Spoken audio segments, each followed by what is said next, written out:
Stop your nonsense, we've done that one already. Hi guys, welcome back. This time we're going to be doing the Boba Fett build. I know, that was shocking, that was. The scream heard around the world, it was brilliant. The second I was filming it, I could hear people going, no! Yeah. I may or may not have deliberately chosen the Y-wing just to annoy everybody. Haha! That's how I roll. So, 1/12 scale Boba Fett. Oh, I wish Bandai would stop doing that. Oh. No, it was honestly very, very close between this and the Y-wing. What's all that about? What's that about? If anybody knows Japanese, please tell me what that means. Some kind of QR thing, I know, but if I do it, it's going to end up in Japanese, isn't it? Right, what do we get in the box? What do we get in the box? Again, it's going to be a quick and nasty one because I don't do inbox reviews, that's for other people to do. And I'm assuming that a lot of you guys have already got this kit. So we got all kinds of fuselage parts, like his legs, half his legs and things like that. That's very, very similar to the Scout Trooper in the way they've moulded the fabric. Very similar, so I'm going to have some fun with that. We'll do a similar thing that we did with the Scout Trooper with the shadows and highlights and painting them in rather than just having one block of colour, which is boring. And we get the good old stand and we get helmet parts.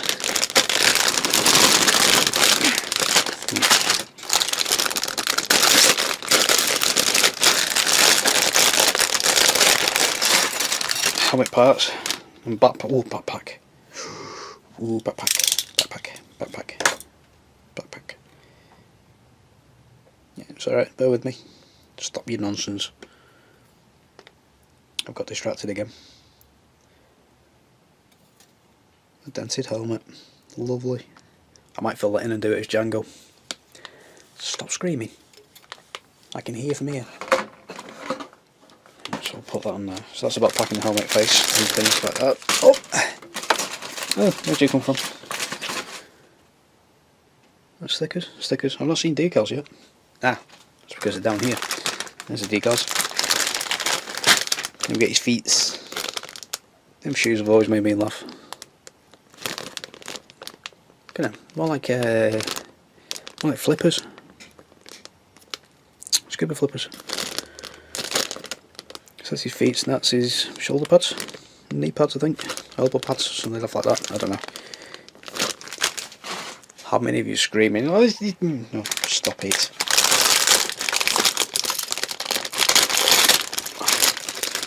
That would open.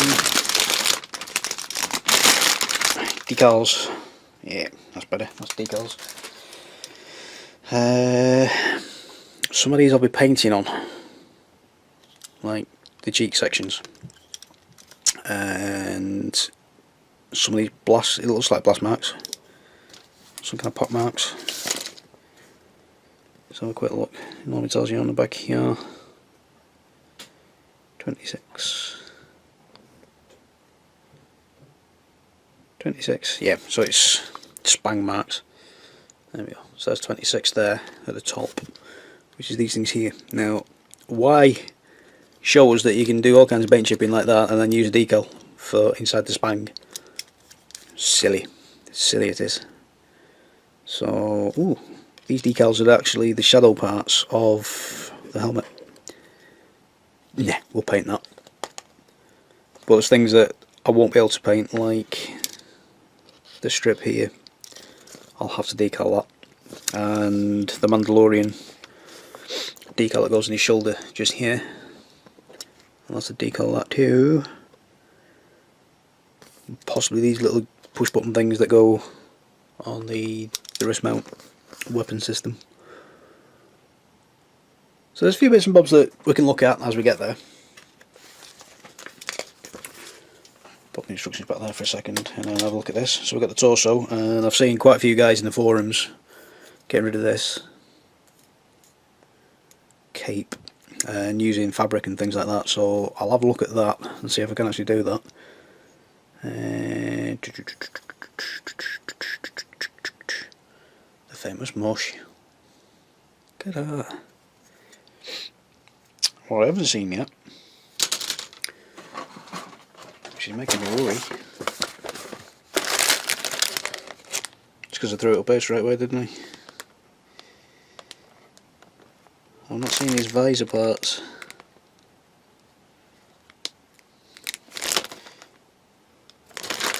Because it's there. It's alright, I find it. I'll stop panicking now. Oh, I got a bit worried then. I did get a bit worried. So that's in the Greeblies bag. And then you get Play Caps! Play Caps! Play Caps! Like that. And what looks like German field grey coloured armour. That's an interesting choice of colour. I'll be honest, it's not the colour I'd have gone for.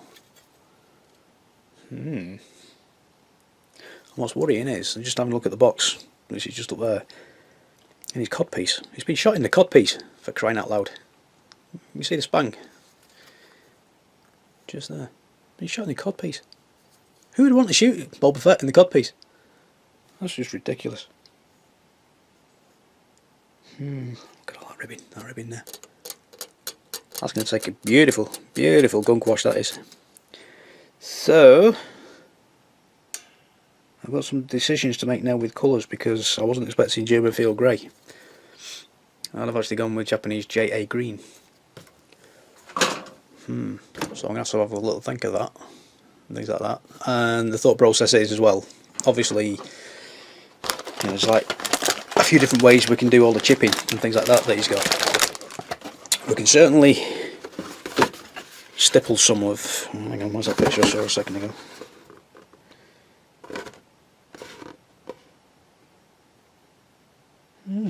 Yeah, so if we have a quick look at the helmet there, we can definitely do some stippling, just to get that little mess sorted out. What's up? I lost it. There was a cracking picture I spotted out the corner of my eye, and it's gone. Of the back of his nut. How was that on the instructions? Of the back of his nut, there we go. So we do all kinds of like hairspray technique type things, and we can use the salt technique, which I'm not actually going to do. That's for more planes and things like that. We can definitely do a hairspray technique, and we'll definitely do some stippling over the top with a couple of different colours, just to rust it down a little bit.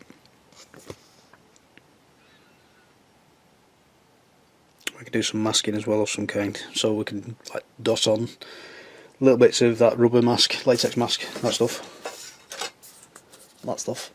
What I'll also be showing you, instead of hairspray technique, for the hairspray technique even, I'll show you some of this. This will do the exact same job. It's nowhere near as smelly. You're in control of this, rather than hairspray going everywhere. The weather's naff outside. I'm actually dual filming the Y-wing and this at the same time. At the time of filming, the Y-wing is actually edging over this. That's why I'm dual filming it, so I can decide which one I'm going to release and then just adapt the intro to fit.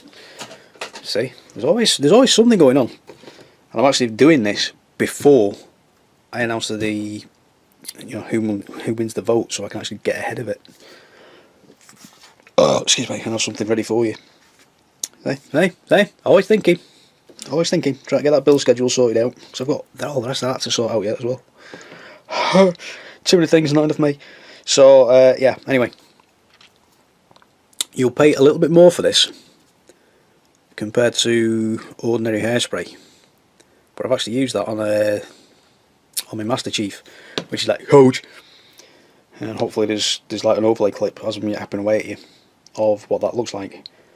But this stuff will do the exact same as hairspray, but like I say, you're in control of it. You can whack it onto your model with either a paintbrush if it's small enough, or you can actually use this through an airbrush as well, so you've got a lot more control over it rather than just like you do with hairspray, so you can actually get a proper coverage.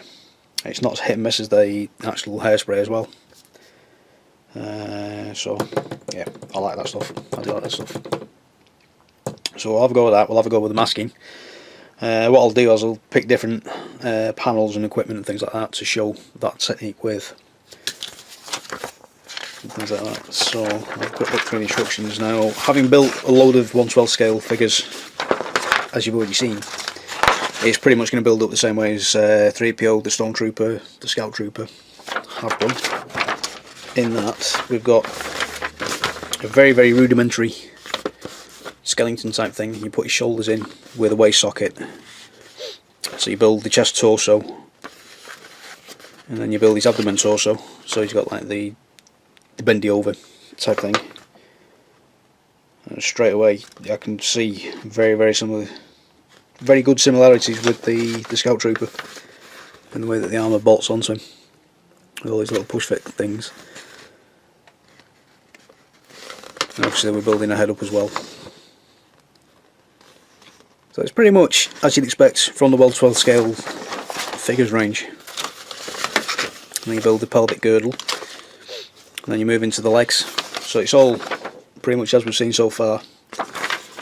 That diagram there, regardless of the figure, that diagram just freaks me out. It really does. Just looks wrong.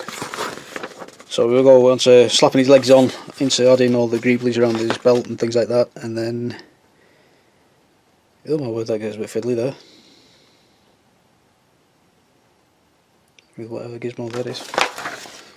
Sorry, thinking out loud again. Concentrate, Tony.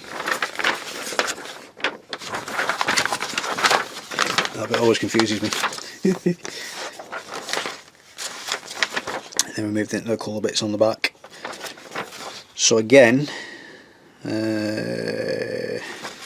I've seen guys in forums messing about with this thing and actually using real string and rope and thread and cottons and things like that to replicate that.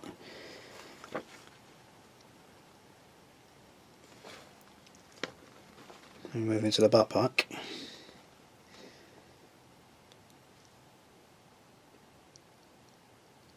I actually thought I saw that on the sprue. I actually thought it was going to be some kind of lever thing for something swinging out, but it's not. It's actually detail greeblies for the backpack itself, like little aerials. Possibly even recharge bits. That's a bit I'm looking forward to. That weapon. That weapon has fascinated me for donkey's years. Magic stuff. Magic, magic, magic, magic, magic. And I never realised he had a blaster. I never realised that. That does look very similar to his daddy's blaster. Or does it? I don't know. I can't quite remember. So it's pretty much as you'd expect from 1/12 scale figure from the Bandai range. Yes. So I'm going to faff about. I'm going to cut some things off of frames and things like that, and give you a quick talk through of that in a second. So if we look at the instructions, we need definitely a frame A, definitely a frame B, and we've got more A parts that build up the front and back of the head, and then we need more B parts, and then an F part, B part, F part, A part. So just off camera I've managed to rescue from the box the F part, so it's going to be clear plastic. It's kind of clear, I think. Or is it? I'm just holding it up to the light off camera. It looks clear, but it isn't. It's actually black plastic. Just at that angle, it looks like it's shining through, like the Stormtrooper and Scout Trooper eyes do. That's quite disturbing. It looks like that green tint that the Stormtrooper and Scout Trooper have, but it's not. I'm just going to with the snippy doodads. If you can't invest in a decent pair of snips, just makes life a little bit easier. That plastic is quite soft as well. You can probably see there. It's not your box standard polystyrene, that is quite soft. I like that.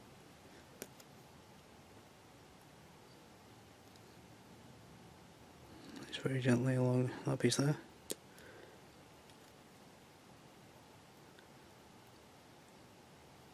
That one there. Across the top there.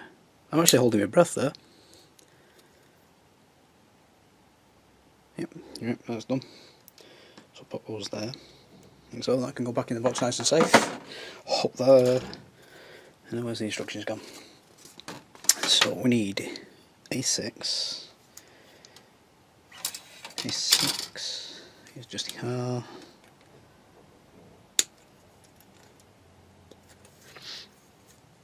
Like so.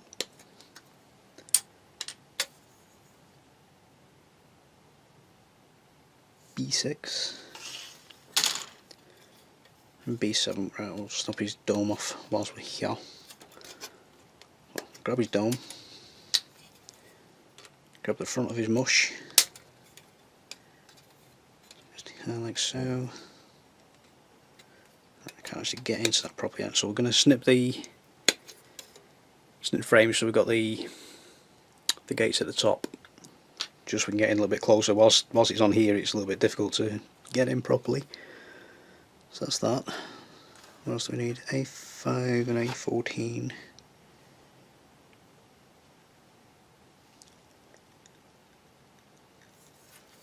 So there's the back of his helmet.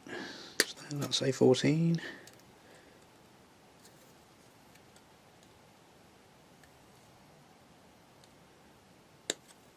It's a bit of an odd angle. Just have a look at it before you go snipping away. Sometimes you do get odd angles to play with. If you don't quite line up properly, you'll take a huge chunk out of your plastic. So just be wary of that. So I'm actually going to show you the helmet being built, because that is Boba Fett, the helmet. Yeah, that's part of the mystique and the charm and what have you. B5.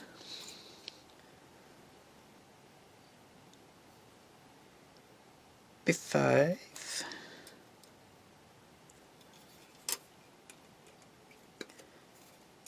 I'll show you how to take care of the parts once off the frames.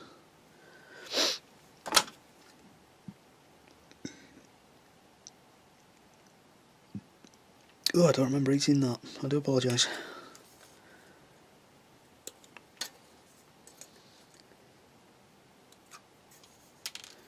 Okay, so that's that. That's that. So because I'm going to be painting this, I'm actually going to use some skinny sanding sticks like this, which are available from good e-retailers and pharmacies. For some strange reason carry these. Now, from a pharmacy you'll get these kind of things. You've got like the buffers and smoothers, you can actually get them as a full piece. So you'll have medium grit, fine grit, into a really fine grit, and then into a polisher. And you'll have that in sections. So you'll have medium, fine, super fine, polish on the corners. Absolutely great to get hold of if you can. You know, if you're not able to get hold of the modelling versions, you'll pay a little bit extra for these things compared to one of those. I've scouted around. If you are on a budget, you will find some belting deals in pharmacies. So, just on the top there, we've got that little nubby sticky out bit. So I'm just going to trim that down with a blade. Very careful. Sharp cutty things will cut you. I'm actually a former combat medic and I know how to take care of these things, but a lot of you guys don't have the experience level I've got. Which isn't a humble brag, it isn't bragging even. I've actually been trained in how to take care of these things. A lot of you guys will nip into your thumb and you'll sit there, look at it and go, oh, that's bleeding. Fine. Yeah, you know you are. There's absolutely nothing wrong with that. Nothing wrong with fainting at all. I've done it myself quite a few times in first aid situations. I've gone along, yes, I used to be a medic in the army. Let me through, I was saying something and I've gone, oh! Yeah. and that's with training. So nothing wrong with it whatsoever. Snip, snip, there we go. Because that's off the frame, it's a lot easier to get into. Those tiny little corners were problematic, so I'm just going to have a quick scrape at the nub that's left behind with the knife. Whilst I'm doing this, I'm actually staying quite flat to the plastic, so it's more of a shaving action. If I come at it more square on than like that, I don't know if you can make that out, I'm actually going to start gouging into the plastic, so it's more of a shaving motion than a cutting motion. I've got a huge one underneath. So yeah, because I'm painting this, I'm not afraid of using these sanding sticks, and I'll show you what I mean by that in a second or two, because that there is a very, very good point to show you with. Now, I can't quite get flat enough on that with the knife, so what I'm going to do is use the really thin skinny stick, which is basically that cut down. That's all that one is. So it's exactly the same on both sides. And you'll see what I mean in a second or two when I start hacking away with the medium grit. And you'll see scratches appearing, and it's all gone flat and matte and horrible. And you look at that and you think, oh my god, that's gone wrong. Quick scrape. Right, so what we do now is we go from the medium grit into the fine grit. We're basically going from, I don't know, imagine 4 grooves, we're going into 16 grooves.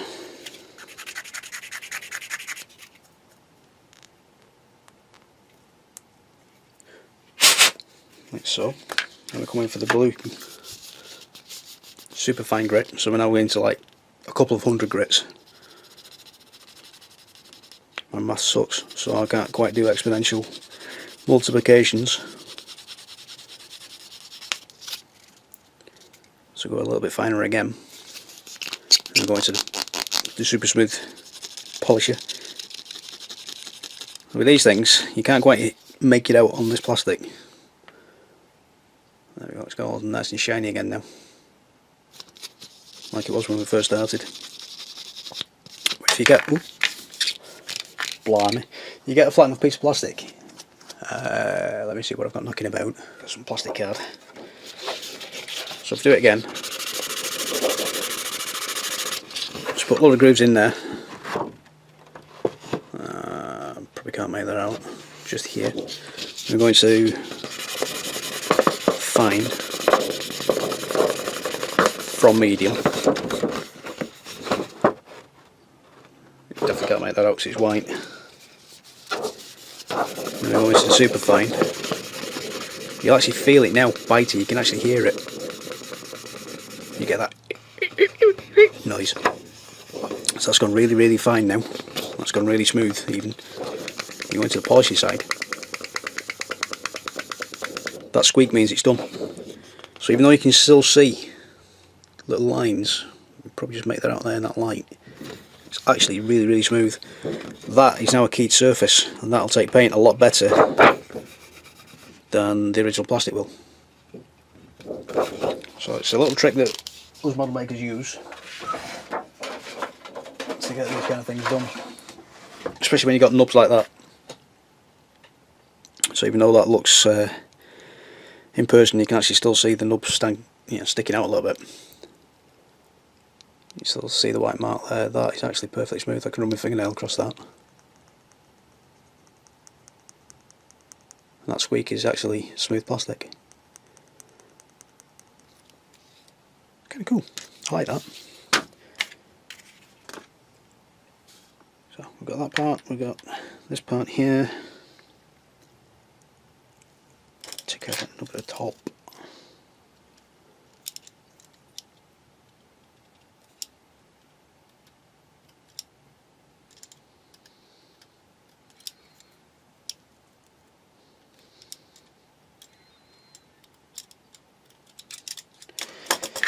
What I'll be doing with this fella as well is I'm not just going to overlay some paint. and make all the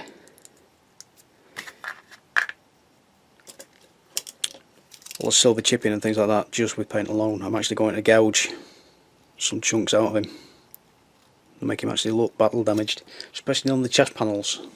You can see like little chips and things like that on him. I don't just want to do that with paint. I'm actually going to take a knife and I'm going to take a dremel type tool and have a little bit of a go at him and throw some extra damage on there, which has already horrified those of you that are wanting to see something that's fresh from the screen. No, no, no, no, no, no, no, no. I don't do that. I used to, but I don't like driving myself balmy with such little details anymore. By all means, if you want to, you do that. There's absolutely nothing wrong with it, but no. My day's full of balmy as it is. I don't need extra balmy on top by saying, nope, I need that particular shade of paint.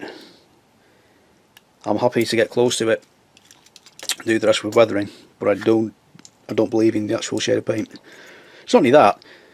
If you think of how many times the film's been re-released now on DVD and video and special editions and things like that, the original film is so deteriorated to start with that they had to do all that kind of stuff to save the films originally. It's like, what? It's nearly 40 years old now, the original film. It was re-released on its 20th anniversary, so it's now almost 20 years on after that, and it's been re-released how many times since? So the original colours, a lot of them are environmentally unsafe these days anyway, so don't physically exist in real life. But what was the original shade to start with? We've had that many revamps and reissues and stuff like that. What was the original shade?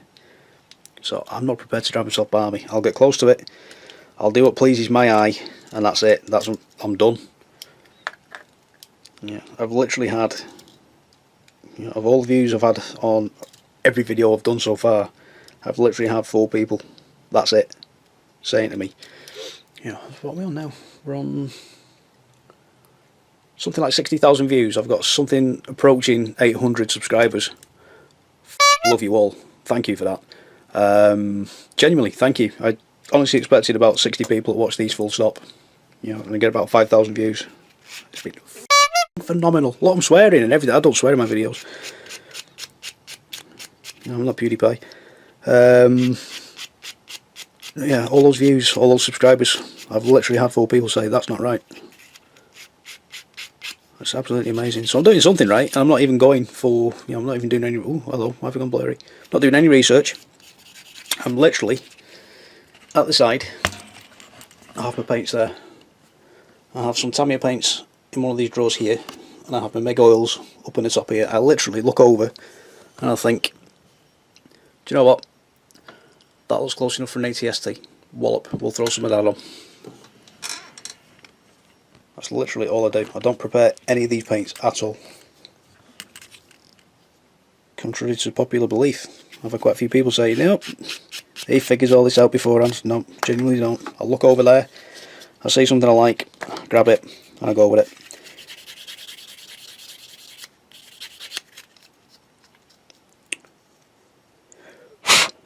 Flying by the seat of my pants.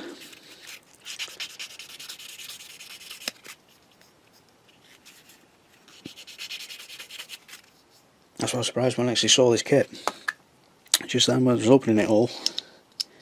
Oops. To see German field grey. I wasn't expecting that. I thought it was darker than that.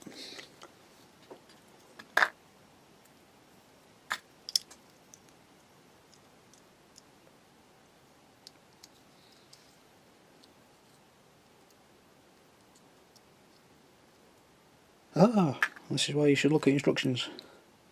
Because I've done that wrong. Right, so there's a few of you watching this already who have already built this and who are going, huh? You've done that wrong. I can't get it back open. Oh, lovely. Where's my, there you are.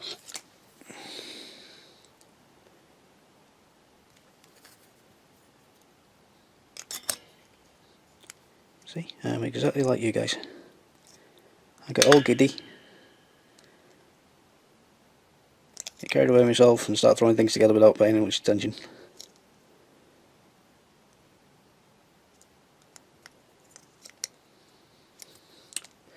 Do you know? Shows you how much of a giddy kipper I'm being. You take that off first, Tony. Oh.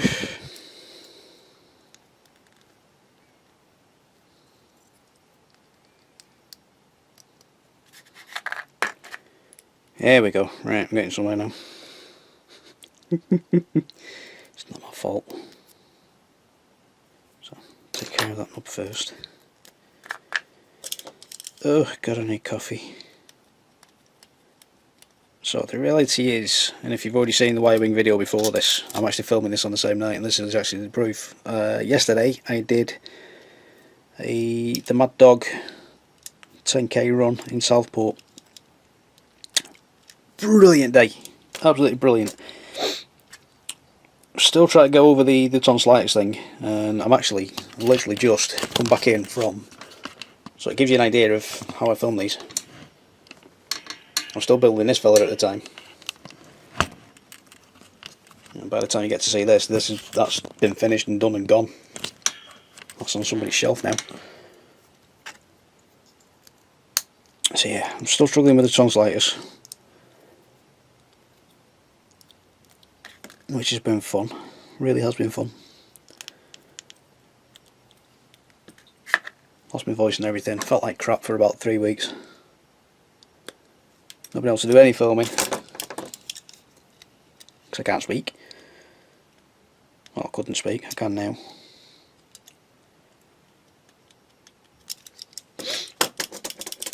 So, gets all the way down to Southport. It's right on the verge. We're getting all these weather warnings. You know, it's going to absolutely gash it down. It's going to do this. It's going to do that. Yeah, expect heavy rain, heavy winds, and all that kind of stuff. We get there. It's overcast, but the sun was shining through. But that breeze, oh my god! You start off in Southport at the north end. You get like the river, whatever it is, coming out the side. Probably flashed it up with the name of here. Probably overlaid the map as well. But you start off at the top corner here, and you come all the way down to the main pier, which is like 4 kilometres, and then you come up underneath the pier, and you carry on down the drive a little bit. So it's like 4 kilometres from here to here. And then you go up a little bit, and then you go through a little bit of the town and stuff like that, and you come back down and then back up. That first 4 kilometres, oh my god, that wind was whoop, straight up in your face. You just couldn't get your breath. Even the elite runners, as we were going down the little side road here, let's say this wind's coming straight at you, so straight away it's square onto you. So you got a face full of, well, an ear full of wind for half a kilometre going that way. Then you got 4.5 kilometres that way, I think it was. You can see everybody by the time they got to that first corner just going, do you know what, not bothered about times today. And they just went, and we just had a bloody good laugh all the way around it.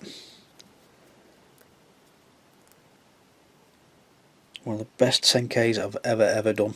It really was. My time wasn't great, but I'm not too bothered about that. Ooh, there we go. I'm not so much bothered about times anymore. I've got dodgy knees. They don't quite allow for it.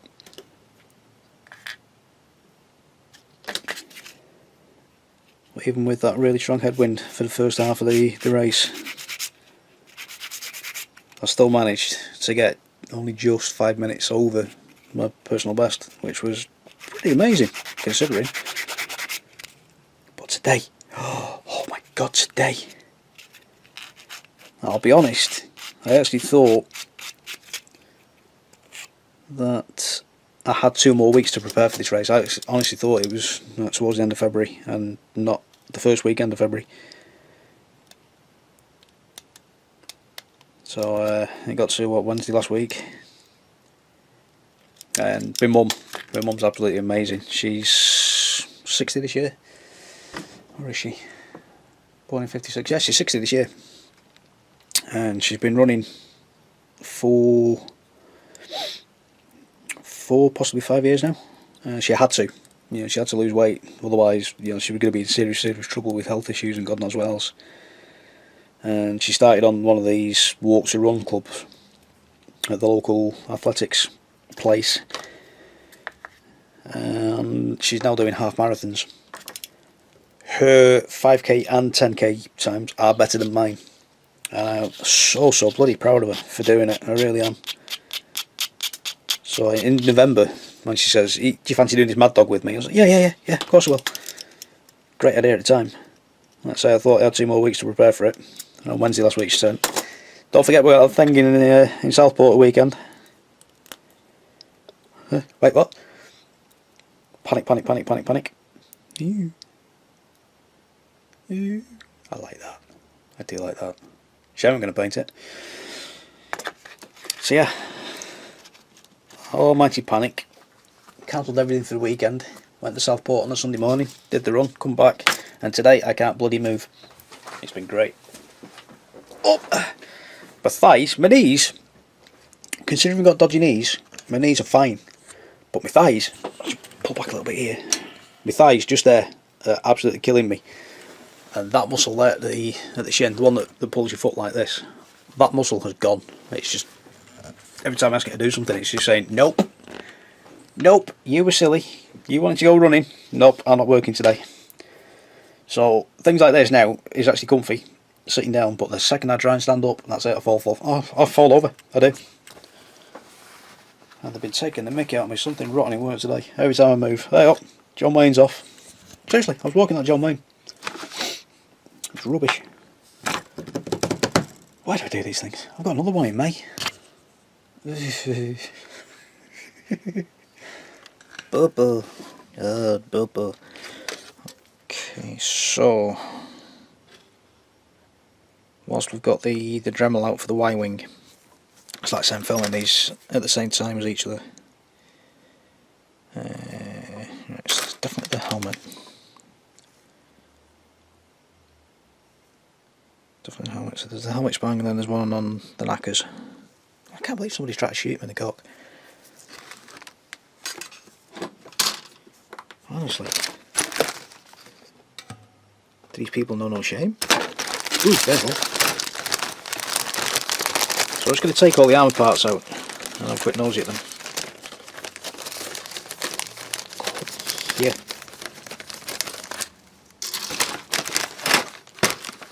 Fox. Grey polycaps. I know you can't see them because of the background. Grey polycaps. Fantastic. That. Don't think there's any on that one. So that's definitely the ones we're after anyway. So, taking the same dental burr that we've literally just used, 2 minutes ago on the Y-wing to do these kind of things. Where's the other bit? Because in reality I'm actually priming all this together, so we've just literally done all these lumps and bumps in real life. That's how these builds are done. I film everything all in one go and then spend the next 7 weeks editing it all. It's great. So the reality is as well, I'll be priming all this with sound res at the same time as I'm priming the Y-wing. Yep, that's how things work. Okay, so we've got a couple of dirty great big wallops in there straight away. I'll check with the instructions. That should be polystyrene. There's a nick there and there's another dent there. Right, where's your instructions? Just had you there. Right, so frame E. Now it's worth checking this with the instructions. Give you a thing, the instructions. So PS is polystyrene, which means I can use this kind of stuff over it straight away without worrying about the plastic melting. I can use other thinners and stuff like that. Generally speaking, not always. Oh, goody, they're all polystyrene. Occasionally you'll get ABS. ABS hates anything chemical. It's really brittle, it's really fragile. So always, in every case, always, at least prime everything that you're doing before you actually set any paints to it. That'll protect the paint from whatever you're about to do anyway, paint wise and chemical wise, in the cases of thinners when we're using them. But it'll also give you a key for the next layer of paint to bite onto, because what primer will do is just chemically react slightly with the plastic and etch into it. That's the theory anyway. That's the theory. So, stop waffling because we're not on the priming stage yet. Being very, very careful. If you have one of these Dremel type tools, with a flexible shaft especially, don't do what I tend to do and grab hold of that part when you turn it on, because your fingers will whip off. So don't grab your chuck, grab the pencil-y bit, the grippy bit. That's why the grippy bit's there, to stop you grabbing all of that, turning it on and whipping off. Also, if you're still in school, have a grown-up at least standing by. If the grown-up's not happy with you doing this, let the grown-up do it for you.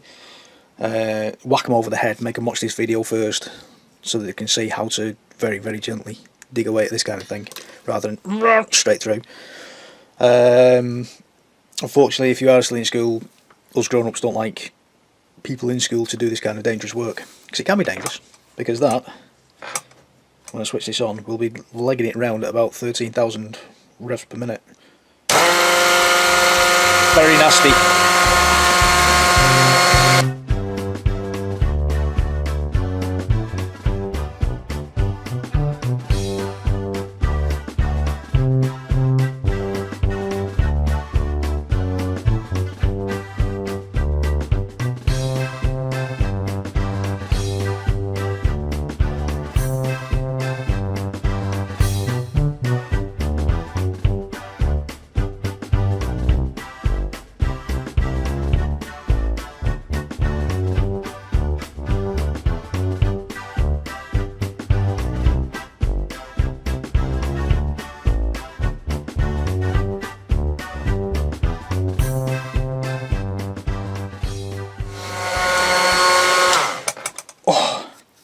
That's loud. Also, wear ear protection and a dust mask, because you've got little bits of polystyrene dust knocking about now that if you inhale will give you one hell of a sore throat, not to mention what kind of damage it'll do to your lungs as well. So hopefully you could see from the video, it's literally a case of, I'm not gouging at anything, it's literally just a case of tapping away like this and let the bit do the work for you. And all it's doing is roughing up what we've already got on there. Now I've actually added an extra spang on this one. I'm going to do the same here. I'm going to add a glancing blow.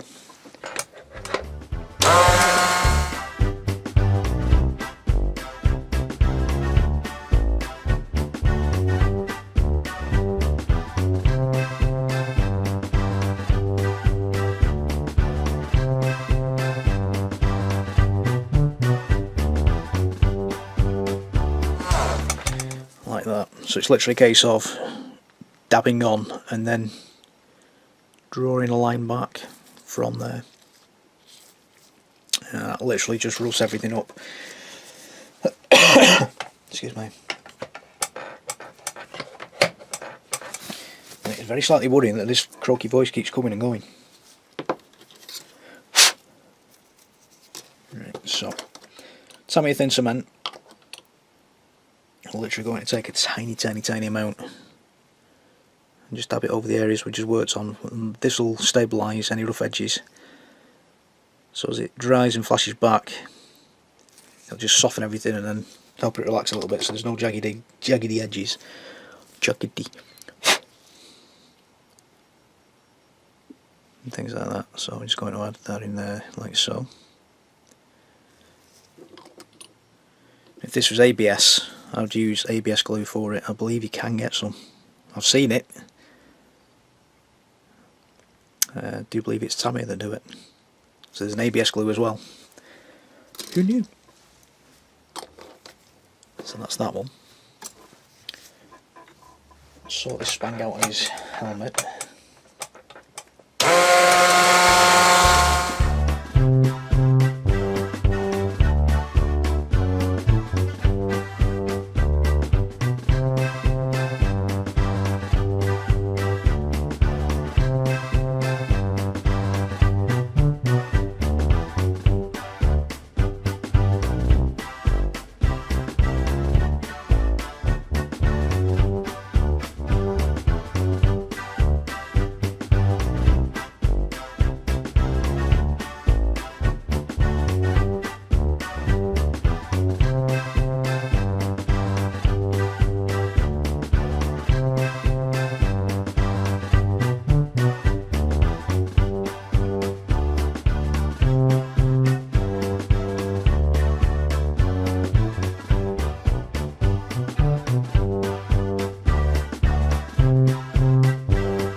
ears are ringing, and that's with ear protections on.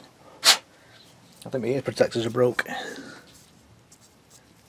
Okay, so this back shield here, I know there's a backpack over the top of it, but yeah, you won't always be wearing it. Things like that. So I've just added a few more spicks and spangs and dents and things like that around the area, like so. I think that's all we needed to do there, and then just travel this thing out of the way. I might actually take this off in a minute because I'm a little bit worried that's terribly flimsy. So we've added the big dent on the helmet. I've added a few more shrapnel marks here and there. A couple on the cheek visor. Cheek visor? Things like that. So we're going to take the helmet apart now, because if I add glue to this, I'm actually wanting to glue all this together now. So we'll take the head apart completely, and we'll stabilise all these little areas with glue like we've done a second ago with the knee and elbow pads. Like that. So that's drying nicely. And I'll do the same here. I'll do these with you whilst you're here with me. With you whilst you're here with me. Yeah, that worked on my head, that one. So I'll just stabilise these with glue. Don't go flooding the area. You literally want tiny amounts.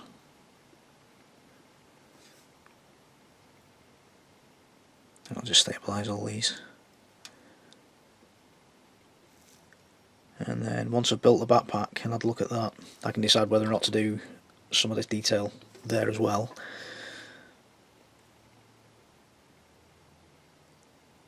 And again, it's absolutely nothing saying that you must do this.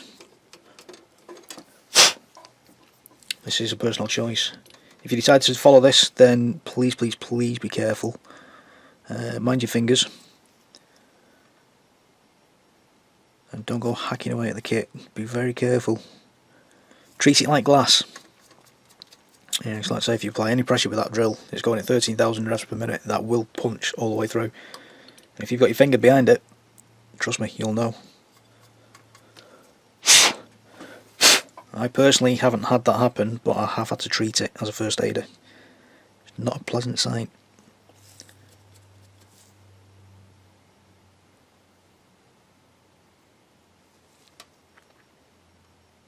Go. Yeah, so last little bits and bobs like that. So I'll take the helmet apart and stabilise those gouges too. On that side, once that's dry, we're ready for priming.